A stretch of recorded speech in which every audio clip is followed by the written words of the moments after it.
ነባር አቅሞችን ወደ ውጤት መቀየር አሉ አቅሞች እዚህም እዚያም አዳዲስ ዘርፎች መፍጠር ወደዚያ መሻገር በዘርፎች ውስጥም የሚፈጠር ሽግሽግን መከወን አዳዲስ የመልማት አቅሞች ማውጣት አዳዲስ የገበያ እድሎችን መፍጠር ያለን አቅም ማዘመን ወደ ዓለም መስፈንጠር መዋቅራዊ ሽግግር ማረጋገጥ ዕውቀት እንደ ምርት መጠቀም ችግር ፈተና ከውስጡ ሊፈለቀቅ የሚችል እድል ካለ ችግር ወደ እድል ወይም ወደ ኦፖርቹኒቲ መቀየር ነው። የመደመር መንግስት ባለፉት ቅርብ ዓመታት ሲተገብር የቆየው ርዕዮተ ዓለም ነው። ይኸው መንገድም በአገሪቱ ከፍተኛ ለውጥን ያመጣ ውጤትንም ያስመዘገበ እንደሆነ ይነሳል። የተለያዩ የዓለም ሀገራትም በዚህ ውሳቤ አልፈው ዛሬ ሀያላን ለመባል በቅተዋል። ርዕዮተ ዓለሙም ገቢር ነበብነት ወይም ፕራግማቲዝም ይሰኛል። ፕራግማቲዝም ማለት ታስባለህ፣ ታነባለህ፣ ትጽፋለህ፣ ይሄንን በተግባር መተርጎም ማለት ነው። ጠቅላይ ሚኒስትሩ በዚህ መጽሐፍ ውስጥ ይሄ እርካብና መንበር በሚለው ውስጥ ችግሮች ገጥመዋል። ራስን ለአገር መሪነት ለከፍተኛ ኃላፊነት ስታዘጋጅ የዛኑ ያህል ከፍ ያለ ፈተና ይገጥማል። ፕራግማቲዞች ደግሞ እነዚህን ፈተናዎች ወደ ተግባር ይለውጣሉ። ያኔ ነው ፕራግማቲዝም መሪ የሚባለው። ዶስ አሜሪካንስ ሊደርስ የአሜሪካ መሪዎች እና አብርሃም ሊንከን እና ጄፈርሰን እና ዋሽንግተን እነዚህ ሰዎች አሜሪካ ውስጥ አሁን ኢትዮጵያ የነበረችበት የእርስ በርስ ጦርነት ነጭና ጥቁር የሚፋለሙበት ነበር። ያንን ወደ ድል ለወጡ። ሀገራዊ ለውጡ በተወለደ ማግስት በርካታ ሀገር አቀፍና ዓለም አቀፍ ፈተናዎች አጋጥመዋል። እነዚህ ችግርና ፈተናዎች ግን ኢትዮጵያን ጠልፎ የጣሏት ሳይሆን ገፍትረው ወደ ልማት ያስፈነጠሯት ስለመሆናቸው ይነሳል። በመሰል ሂደቶችም ነው የለውጡ መንግስት ገቢር ነበብነት ጎልቶ የተስተዋለው። ኮቪድ የሚባል ጉደኛ በሽታ መጣ። አውሮፓን አንቀጠቀጠ፣ አሜሪካንን አንቀጠቀጠ። መርከቦቻቸው አውሮፕላኖቻቸው ስራ ፈቱ።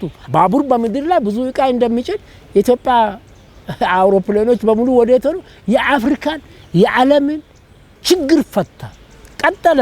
ፕራግማቲዝም ማለት ያቀደውን ያሰበውን አዲስ አበባ ውስጥና አምና ብቻ 150 የዓለም አቀፍ ጉባኤዎች ያስተናግዳል።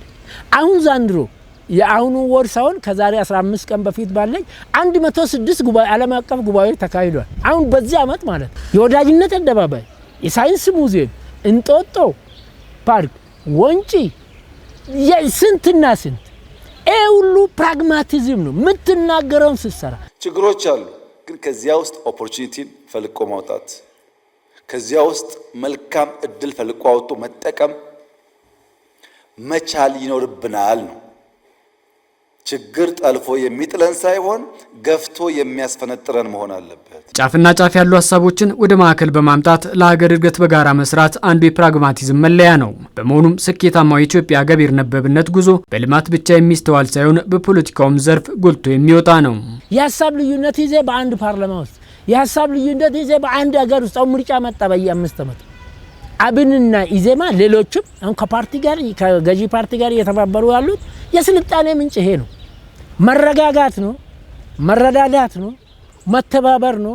አገራዊ ምክክር ኮሚሽን አቋቁሞ ሐሳባችሁን ይዛችሁ ነው ጠመንጃ እንዲያስ ብትፈልግ አሜሪካ ብትፈልግ ኢትዮጵያ እንዋይ ብቃት ነው። ፕራግማቲዝም ፕሪቶሪያ ላይ ሄዶ እኮ ያ የተደረገው ዲፕሎማሲያዊ እርቅ ሰላም ስምምነት ህይወት አዳነ፣ ሞትን አስቀረ።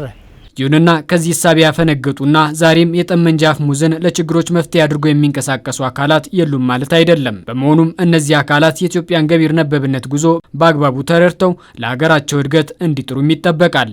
ፕራግማቲዝሙ በኢትዮጵያ ውስጥ በእርግጠኝነት ከተባበር፣ ከተረዳዳን፣ ከተደጋገፈ ኢትዮጵያ ከከፍታ በላይ ከፍ ብላ እየሄደች ነው። የሚያስፈልገው ተቃዋሚ ፓርቲዎች ዕውቀታችሁን ጥበባችሁን አሳዩ እንጂ ጠመንጃ ይዞ ወደ ጫካ ማውጣት በ21ኛ ክፍለ ዘመን በአፍሪካ ውስጥ መኖር አለበት።